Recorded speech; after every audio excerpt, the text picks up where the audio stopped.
English Academy Plus podcast. Your daily dose of simple English. You open a vocabulary app. You swipe through 50 new words. You repeat them 3 times. You feel accomplished. Then, 48 hours later, you look at that same list and your brain acts like it's reading a foreign language for the first time.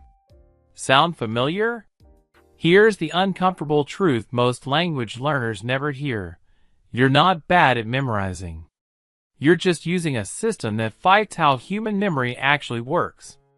In the next 25 minutes, I'm going to hand you a complete, step-by-step retention framework that flips vocabulary learning upside down. No more isolated word lists. No more cramming. No more hoping it sticks. Instead, you'll learn how to wire new words directly into your long-term memory using context, emotion, visualization, strategic repetition, and thematic grouping. By the time this video ends, you won't just know these techniques. You'll have a daily protocol you can start using today. Stick with me through the third technique, because that's where most learners hit the breakthrough moment that changes everything. And if you're ready to stop forgetting and start retaining, hit subscribe. Let's build a vocabulary that actually stays. Let's start by clearing up a massive misconception. We've been taught that memorization is about repetition. Read it, write it, repeat it, test yourself. Done. But cognitive science tells us something completely different. Your brain doesn't store information like a filing cabinet. It stores it like a web. When you learn a word in isolation, your brain has nowhere to hang it. It's like trying to park a car in an empty lot with no lines, no signs, and no landmarks. You'll forget where it is by tomorrow. But when a word connects to existing knowledge, emotion, sensory detail, or real-world usage, your brain builds neural pathways that anchor it in place. Think of memory like construction. You don't drop a single brick and expect a wall. You lay a foundation. You connect beams. You reinforce joints. Vocabulary works the same way. The more connection points a new word has, the heavier the load it can carry without collapsing. So what creates those connection points? 5 specific triggers: contextual embedding, rapid activation, emotional tagging, sensory visualization, and semantic clustering.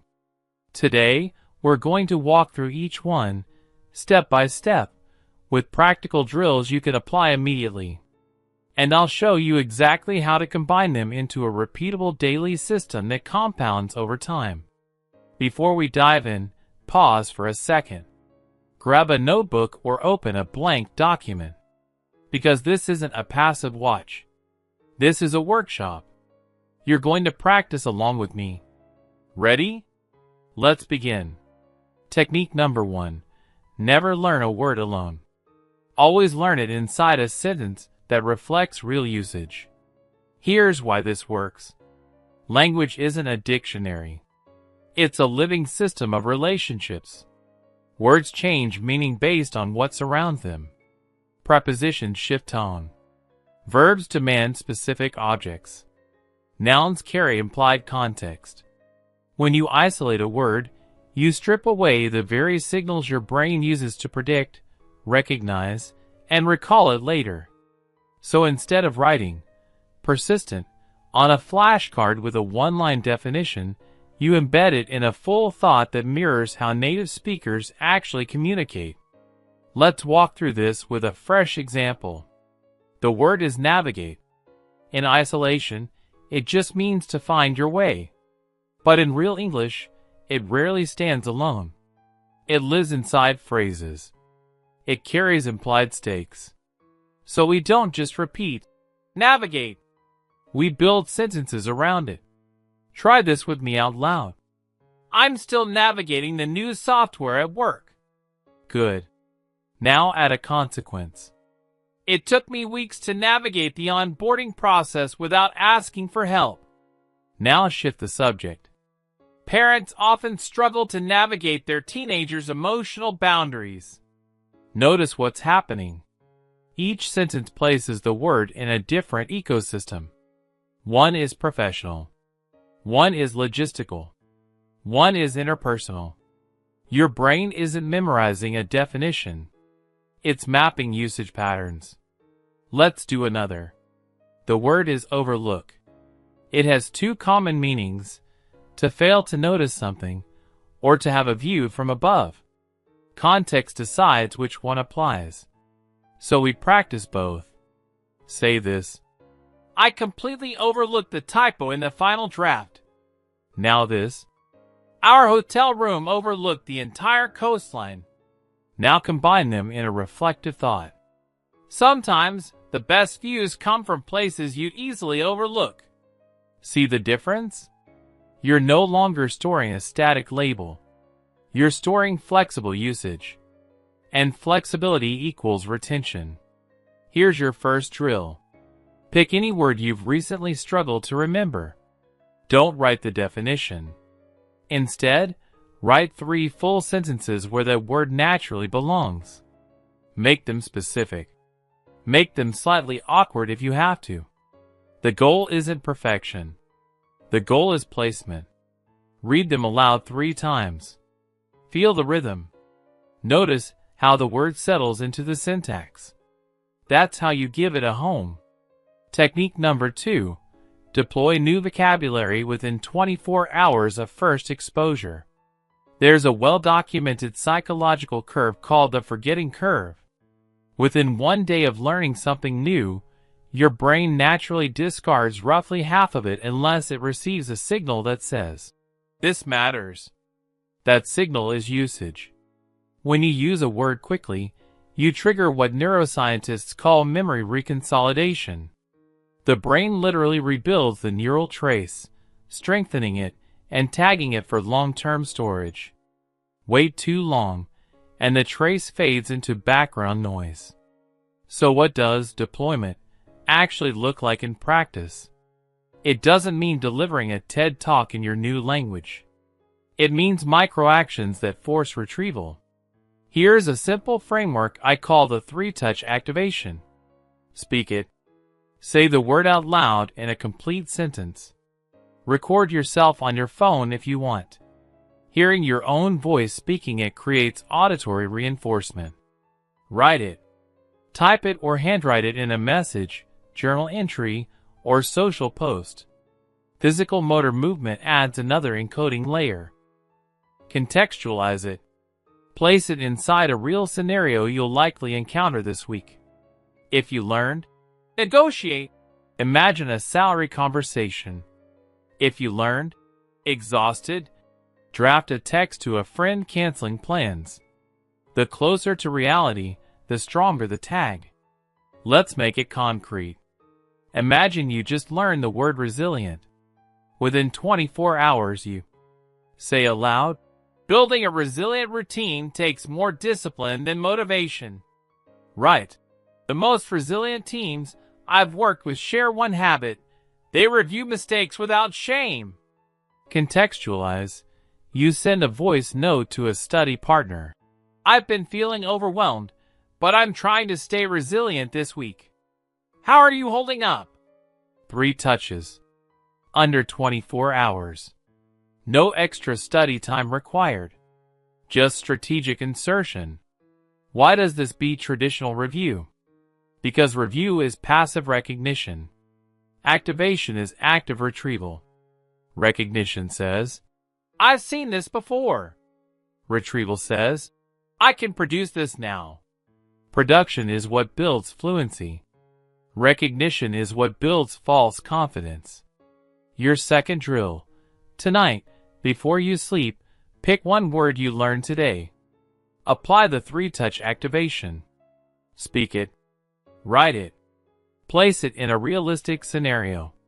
Set a reminder on your phone for tomorrow morning to do it again with a new word. Consistency here compounds faster than you think. Technique number 3. Attach new vocabulary to personal experience, emotion, or lived memory. Memory isn't a cold storage system. It's a highly emotional filter. Your hippocampus and amygdala work together to prioritize information that carries emotional weight. Neutral data gets archived. Emotionally charged data gets prioritized. When you link a word to a moment, you actually felt something. Frustration, excitement, relief, curiosity. You're not just learning vocabulary. You're hijacking your brain's natural priority system. Let's look at how this works. Take the word hesitate. A dictionary will say, to pause before acting. But your brain will retain it faster if you tie it to a real moment. Say this out loud. I always hesitate before sending emails to people I respect. Now dig deeper. Ask yourself, when was the last time you hesitated? What did your chest feel like? Did your cursor blink on the screen? Did you rewrite the opening line 3 times? Now attach the word to that exact memory. I hesitated before replying, wondering if my tone sounded too direct. See what just happened? The word stopped being abstract. It became a label for a sensation you already know. That's emotional tagging. Let's try another. The word is relief. You could memorize it as a feeling of reassurance after anxiety. Or you could anchor it to a real moment. The relief I felt when my flight finally landed after the delay was unreal. Or, I felt immediate relief when she said she understood my point. Now, here's the key. You don't need dramatic events to create emotional tags. Small moments work just as well. The word clumsy doesn't need a viral fall. It just needs the memory of spilling coffee on your laptop at 2 a.m. The word crisp doesn't need a professional chef. It just needs the memory of biting into a cold apple on a warm afternoon. Your third drill, open a notes app. Write down 3 recent moments where you felt a clear emotion: anticipation, embarrassment, satisfaction, overwhelm, calm. Next to each, attach a new vocabulary word that describes or mirrors that state. Read the pair together aloud. Feel the connection. You're not studying. You're cataloging your own life in a new language. Technique number 4. Turn abstract words into multisensory mental scenes. Your visual cortex processes imagery roughly 60,000 times faster than text. But here's what most learners miss. Visualization isn't just about seeing a picture. It's about layering senses. Sound, texture, temperature, movement, spatial depth. The more sensory channels you activate, the more neural real estate the word occupies. Let's practice with a concrete example. The word is gravel. If you just read the definition, it's dry. If you close your eyes and build a scene, it becomes sticky. Close your eyes for 5 seconds. Picture a narrow path behind an old house. The ground isn't smooth. It's uneven, covered in small stones. Now step on it. Hear the crunch under your shoes. Feel the slight resistance. Notice how some stones shift while others stay locked. See the gray, brown, and white tones catching the late afternoon light. Now open your eyes and say, the driveway was covered in loose gravel. You didn't just learn a noun. You experienced it. And experience beats repetition every time. Let's do a verb. The word is drift. Don't just picture a car moving. Build motion. Imagine a leaf falling from a tree. It doesn't drop straight. It sways. It catches a light breeze. It moves diagonally, almost lazily, before settling on wet pavement. Hear the quiet rustle. Feel the lack of control. Now say, the conversation drifted away from the original topic. Notice how the physical sensation mirrors the abstract meaning? That's intentional. You're using embodied cognition, leveraging your body's understanding of movement to lock in linguistic meaning. Here's a quick framework for sensory encoding. STR. Space. Where is this happening? Indoors? Outdoors? Tight? Open? Tone. What's the mood? Calm? Tense? Chaotic? Quiet? Action. What's moving? What's changing? What's resisting? Response. How does your body react? Lighter? Heavier? Tense? Relaxed? Apply STR to any new word. Take fragile. Space. A kitchen counter. Tone. Careful, quiet. Action. Lifting a glass with both hands. Response. Holding your breath, shoulders tense. Now say, handle that package gently. The contents are fragile. Your fourth drill. Pick 2 words you've struggled to retain. Close your eyes. Build a 30-second mental scene for each using STR. Speak 1 sentence aloud that captures the scene. Open your eyes. Write that sentence down. You've just converted abstract vocabulary into lived experience. Technique number 5. Stop learning random words. Start learning in thematic clusters. Your brain doesn't store information alphabetically. It stores it relationally. When you group words by topic, function, or scenario, you create semantic networks. Activate one word, and the network lights up. Isolate them, and they compete for attention. Think of it like a wardrobe. You don't throw shoes, shirts, jackets, and scarves into one drawer. You organize by function. Language works the same way. When you learn words that naturally co-occur, you reduce cognitive load and accelerate retrieval. Let's build a cluster together. Theme: workplace communication. Words: clarify, delegate, align, bottleneck, follow up, bandwidth.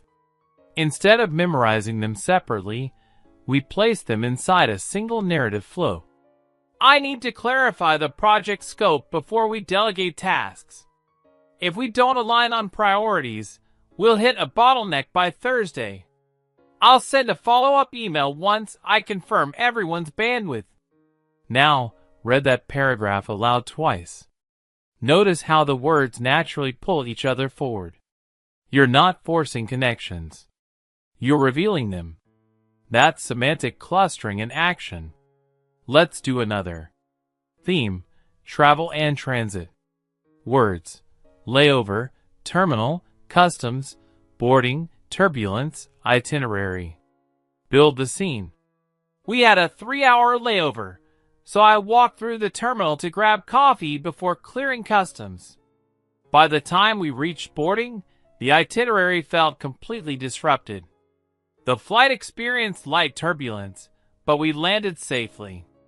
Again, the words aren't competing. They're collaborating. And collaboration equals retention. Here's how you build your own clusters. Pick a scenario you encounter regularly: commuting, cooking, fitness, studying, client meetings, weekend planning. Identify 5 to 7 words that naturally live in that space. Write a short paragraph or dialogue where they all appear organically. Read it aloud. Record it. Listen back while walking or commuting. Your brain will start predicting the next word in the sequence. That prediction loop is what fluent speakers rely on. You're not memorizing vocabulary. You're simulating fluency. Your 5th drill: choose one theme you interact with weekly. List 6 related words. Write a 5-sentence paragraph using all of them. Read it 3 times with natural pacing. Tomorrow, swap 2 words with synonyms and rewrite it. You're now training adaptive usage, not rigid recall. Now let's tie everything together into a sustainable daily system. Because techniques only work when they're repeated consistently. Here's a simple, repeatable protocol that takes 15 to 20 minutes a day. It's designed to stack the 5 techniques without overwhelming your schedule. Morning: 5 minutes context plus activation. Pick one new word. Write 3 contextual sentences. Apply the 3-touch activation. Speak one aloud, write one in a message or journal, place one in a real-life scenario. Done. Afternoon, 5 minutes emotion plus visualization. Review the word from morning. Attach it to a recent personal moment or feeling. Close your eyes. Build a 30-second STR scene. Speak one sentence that captures the scene aloud. Evening, 5 minutes clustering plus reflection. Group the word with 4 related terms. Write a short paragraph or dialogue using all 5. Read it aloud with natural pacing. Note one usage opportunity for tomorrow. That's it. 15 minutes. No flashcard fatigue. No passive scrolling. Just deliberate, multi-channel encoding. And here's the compounding effect most learners never see.